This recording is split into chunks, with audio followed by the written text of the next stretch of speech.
Hey, my name is Grant Mercer. I'm 33 years old, and I live in Lock Haven, Michigan, in a small brick house on Birchwood Lane that I bought ugly and fixed slow. I work maintenance at St. Anne's Hospital. Boilers, air handlers, pumps. The big quiet machines in the basement that nobody thinks about until they stop. When a surgeon saves a life on the fourth floor, nobody thanks the guy who kept the operating room at 66 degrees. That's fine by me. I've never needed to be thanked. I've just needed things to work. People who meet me usually figure out two things fast. One, I can fix almost anything. Two, I don't talk about myself. The first thing I learned in trade school. The second thing I learned a long time before that. I grew up in foster care. 11 years, 6 houses, 2 of them good, and I'll leave the math on the others to you. I aged out at 18 with a duffel bag, a GED, and a talent for reading a house the way other people read faces. I can walk into a place and know in 10 seconds if it's warm. I don't mean the thermostat. I mean whether anybody's paying attention, whether the smoke detector has a battery in it, whether there's food that isn't locked up, whether a kid in that house, if something broke at 2 in the morning, would have somebody to tell. There was a winter when I was 9, in the third house, when the furnace went out and stayed out for 11 days. The man we lived with said the landlord was handling it. The landlord said the man was lying. Us kids slept in our coats and watched our breath float up in the dark like we were already ghosts. And the thing I remember most isn't the cold. It's that nobody came. 11 days, and the door never knocked. So I became the guy who comes. That's the whole story of me, really. I fix boilers at a hospital, I shovel the widow Kowalski's walk on my way to work, and I live alone in a warm, tight, quiet house, because quiet is the one luxury a foster kid never gets and never gets over. I wasn't lonely. I'd have told you that with a straight face last December. I had my routines. Coffee at 5, gym in the hospital basement, work, home, a project in the garage, a game on the radio. On Sundays, I cooked a pot of something big and ate it all week standing at the counter.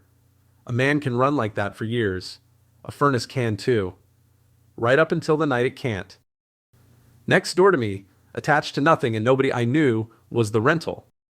It's a duplex, the mirror twin of every other house on Birchwood, except it's owned by a man named Rick Dolan, who owns 11 properties in this town and maintains approximately none of them. You can spot a Dolan house from the street. Gutters hanging like loose teeth. Storm windows that don't match. That sad, peeling look of a building that knows nobody loves it. Tenants came and went from that place every year or so, the way people leave a waiting room. In September, somebody new moved in.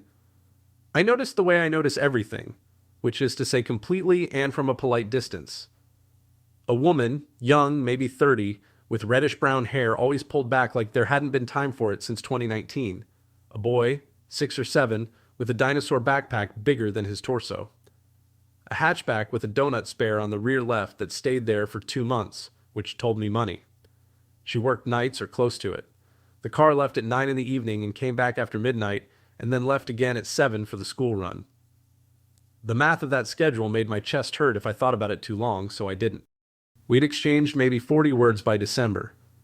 Her name was Tessa. The boy was Oliver, called Ollie, and he was the kind of kid who narrates.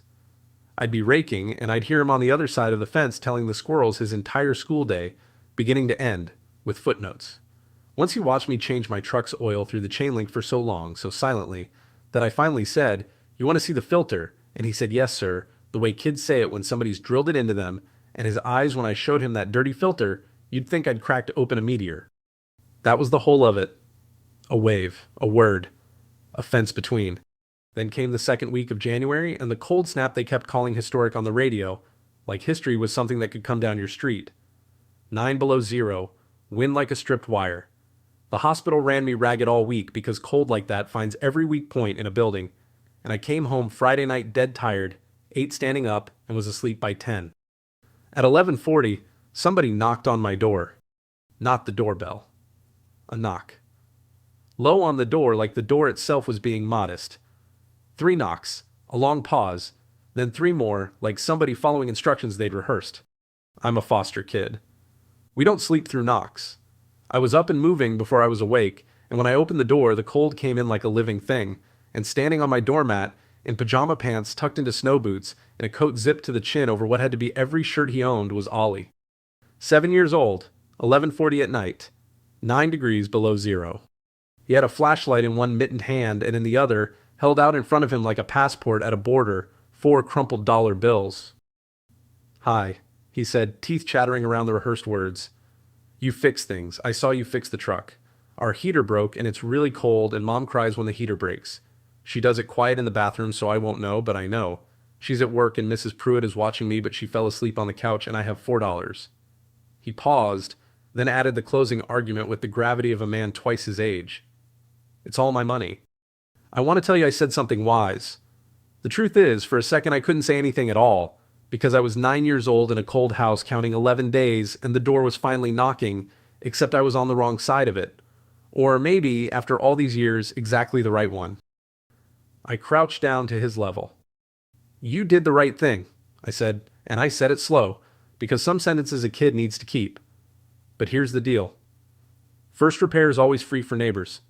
That's the rule on this street. Keep your money. That's a good rule, Ollie said, with feeling. How long's the heat been out? He considered. Since the day we had pancakes for dinner. Pancakes for dinner. Breakfast for dinner is what a kid remembers as a party. It's what a mother serves when it's what there is. I did my own translation, 3 days minimum. 3 days at 9 below, with a 7-year-old in a Dolan house, and the landlord's phone ringing into nothing, and a woman crying quietly in a bathroom so her son wouldn't hear, except he heard, because they always hear. We always heard. Give me 2 minutes, I said. We're going to go wake up Mrs. Pruitt, and then I'm going to look at your furnace. And Ollie, you hold the flashlight. That's a real job.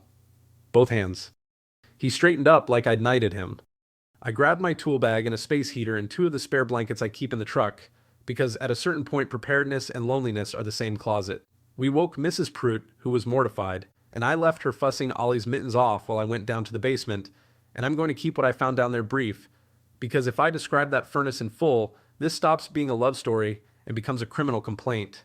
A 40-year-old unit, red tagged once by the gas company, the tag torn off.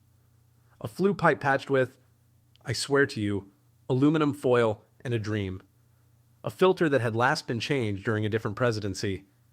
The igniter was shot, which was why it was dead, and the heat exchanger was a hairline crack away from being a story on the local news, the kind that ends with the word tragedy and a reporter standing in the snow. I got it lit. I'm good at my job, and an igniter I had in the truck got it breathing again, and I stood there in that freezing basement with my hand on the housing, listening to it run rough, and I made myself a quiet promise that this was temporary in every direction. This furnace was done. And so, though he didn't know it yet, was Rick Dolan. Upstairs, the vents came on with that ticking sigh of a house being forgiven, and Ollie stood over one with his arms out like a kid summoning something. And the look on his face, I'd fix 1,000 furnaces for that look. I was packing up my bag at the kitchen table, writing the model and serial numbers on my pad, when headlights swung across the window, fast, and a car door slammed, and the front door flew open hard enough to hit the wall. Tessa stood in the doorway in a grocery store fleece with her name tag still on snow in her hair, chest heaving, eyes wild, looking at the scene in her kitchen, the neighbor, the tool bag, her son, awake at midnight wearing one mitten. Mrs. Pruitt had called her. The message she got, somewhere between aisle 9 and the parking lot, was some version of Ollie went outside and a man is in the house, and she had driven home through 9 below darkness with her heart in her teeth, the way only a mother drives. Ollie. Her voice was shaking, trying to be calm, failing. Come here. Right now. And then, before the boy could move, before I could open my mouth, the shame caught up with the fear, the way it does, and I watched it happen in real time on her face. Her kid, knocking on a stranger's door, at midnight, in the cold, begging. Everything she had worked double shifts to keep invisible, standing in her kitchen holding a flashlight. I'm sorry, she said to me, and her voice had gone flat and formal, armored. Whatever he told you, whatever he asked you for, I'm so sorry. We're fine. We don't need. Her eyes landed on the $4 Ollie had set on the table and stopped, and I watched the words run out of her like heat out of a cracked house. She put her hand over her mouth. The vents ticked. Warm air moved through the room, the first in 3 days, and she noticed it. I saw her notice it. I picked up my bag and kept my voice level, the way I do with a frightened machine. Your son, I said, did the single smartest thing I've seen an adult or a child do all winter. He identified a problem he couldn't fix, he found the nearest person with tools, and he offered fair payment up front. I nodded at the $4. I declined it. First repair's free for neighbors. That's the rule on this street. There's no such rule, she said automatically. There is now. She stared at me. Up close, she was younger than the tiredness made her look, and her eyes were doing the thing where pride and exhaustion arm wrestle, and I knew better than to watch the match. So I did what I do. I talked about the machine. Your igniter was dead. I replaced it. It'll run for now. But that unit is condemned grade, and the flue work down there is dangerous, and none of this is yours to fix or to be ashamed of. It's your landlord's, and it's the law, and I work on commercial boilers for a living, so when I write this up, it gets written in a language Rick Dolan's going to have to answer in. I put my card on the table next to the $4. You don't owe me anything, but if that thing makes a sound you don't like, any hour you call me. Not for me. For the guy with the flashlight. I let myself out into the cold. And the last thing I saw through the closing door was Tessa Boyd sinking into a kitchen chair like her strings had been cut, and Ollie climbing into her lap, too big for it and exactly the right size, saying in his narrator voice, "Mom, Mom. First repairs are free. It's the rule on this street." The next morning, a Saturday, there was a foil-covered dish on my porch. Banana bread, still warm, and a note in careful handwriting that had clearly been drafted more than once. "Thank you. We're paying you back. This is interest. T&O." Underneath, in pencil, in letters built like a kid builds a tower. A lie. I'd like to tell you it became easy after that. It didn't, not right away. Tessa Boyd had a force field, and I understood it. Because I have one too. People who've carried everything alone get strange about hands. An offered hand costs something. You spend trust to take it, and trust was a currency she'd been burned in before. So we did it slow, and we did it the only way two careful people can. We did it through repairs. I wrote up the furnace like a federal indictment. Photos, serial numbers, the torn red tag, carbon monoxide readings, code citations chapter and verse. I sent it to Dolan's office with a read receipt and copied the city's rental inspection line, and then, because I know how slumlords metabolize paper, I sent Tessa the same file. "Keep this," I told her at the fence. "Every text he ignores, screenshot it. Every day without a fix, note it. You're not complaining. You're documenting. Those are different sports." Dolan sent a handyman 9 days later who looked at the furnace, sucked his teeth, and left. The unit died again on a Tuesday. It was 19 degrees that night, and this time my phone rang, and Tessa's voice came through stiff as new rope. "It's making the click. He says he can't get anyone out until Friday." I wouldn't call, but Ollie. "I'm already putting my boots on," I said. That winter, I became their furnace's personal physician. I kept the thing alive on parts and stubbornness, every visit logged, every part receipted, a paper trail growing in a folder on my kitchen table with Dolan written on it in Sharpie. And those service calls turned, gradually, by some chemistry neither of us named, into the spine of a life. Ollie was my apprentice. That was official, by his decree. He held the flashlight with 2 hands, exactly as instructed, taking it as seriously as a surgical nurse. He learned righty-tighty. He learned a 1/4-inch nut driver from a 5/16 by feel, eyes closed, which I'm telling you grown men at the hospital cannot do. While we worked, he narrated, school, dinosaurs. A kid named Marcus, who claimed to have 2 pools, the unbroken story of his whole small world. And in pieces sideways, the way kids spill the important stuff while looking at something else, the rest of it came out too. Dad left when I was 4. He lives in Florida with his other family. He called on my birthday, but it was the wrong day. Tessa, on those nights, would stand at the top of the basement stairs. First visits, she stayed up there, arms crossed, supervising the stranger. Then she started bringing down coffee. Then she started staying, sitting on the steps with her chin in her hand, and we'd talk while I worked, easier in the half-dark, both of us aimed at the machine instead of each other, the way men talk shoulder to shoulder in trucks. I learned she'd been a year and a half into nursing school when Ollie surprised them. That her ex burned through 2 jobs, then the savings, then a credit card she didn't know had her name on it, and was gone before the collectors called. That she stocked shelves at Hartman's grocery 5 nights a week and cleaned offices on Saturdays, and that the donut spare stayed on the car for 2 months because a real tire was $60 she'd promised to Ollie's school pictures instead. She never told me any of it like a sad story. She reported it flat, chin level, the way you'd read a parts list, daring me to flinch. I never flinched. I handed her the flashlight once when Ollie was at a sleepover and said, "Hold the light steady," and she did. And somewhere in that basement, over a contactor swap, the force field renegotiated itself. It was her turn one of those nights to say, "Your turn." I've talked for 3 basements straight. Who fixed your furnace growing up? The flashlight was steady on my hands. Maybe that's why I could say it. Nobody, I said. Foster care. 11 years, 6 houses. There was a winter the heat went out for 11 days and no one came. I used to lie there and think somebody on this street can fix this. Somebody 2 doors down has the part in his truck right now. And the knock never came. I changed out the contactor, took my time with the screw. So when your son showed up on my porch holding $4, you want to know the truth. He wasn't asking me for a favor. He was answering a door I'd been knocking on since I was 9. The light never wavered. But when I looked up, her eyes were shining in the dark over it. "Banana bread's not going to cover this," she said finally, voice rough. "It's the interest," I said. We agreed.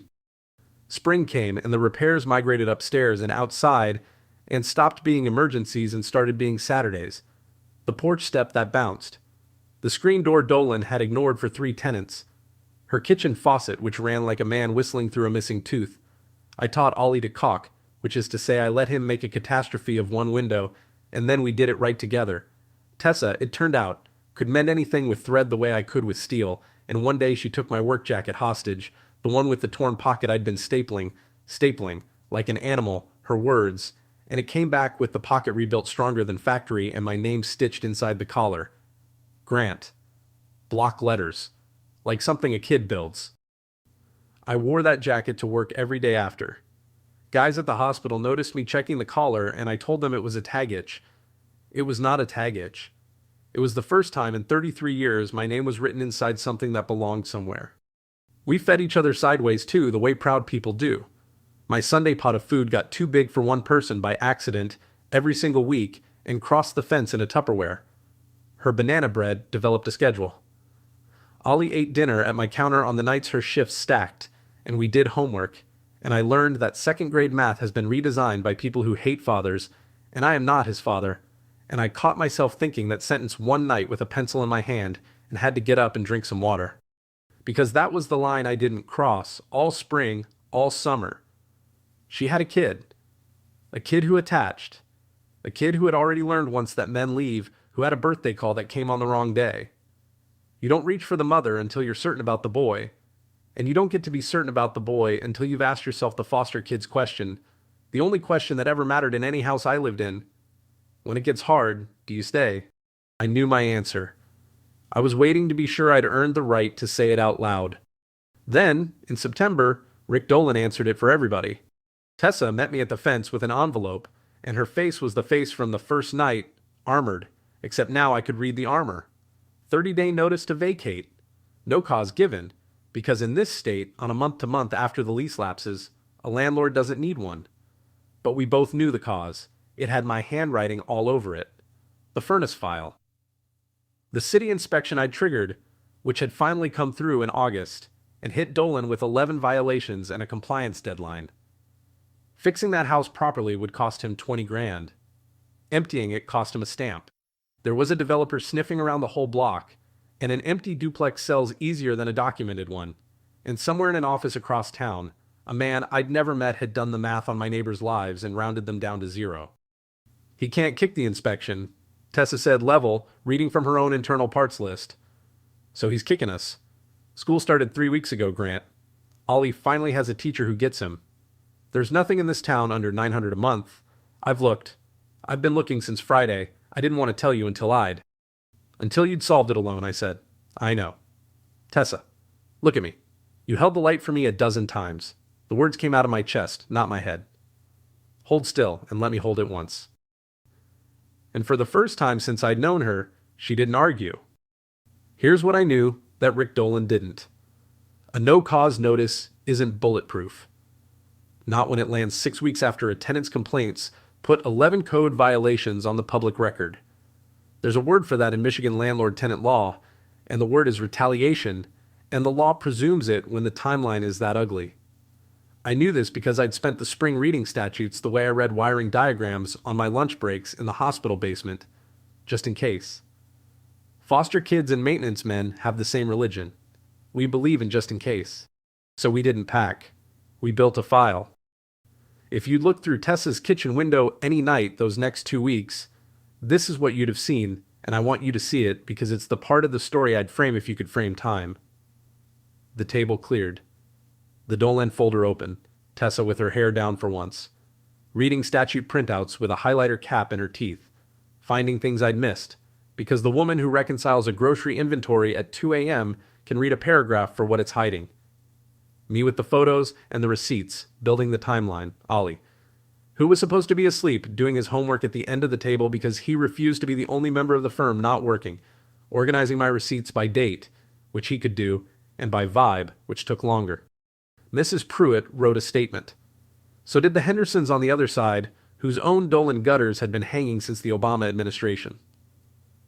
The city inspector, a tired, decent man named Aldo, returned my call on a Sunday and said the magic words, every violation's documented and the file's public record, and between us, I've been waiting 4 years for somebody to stand still long enough to hold this guy down on paper. The hearing was on a Thursday, district court, small docket.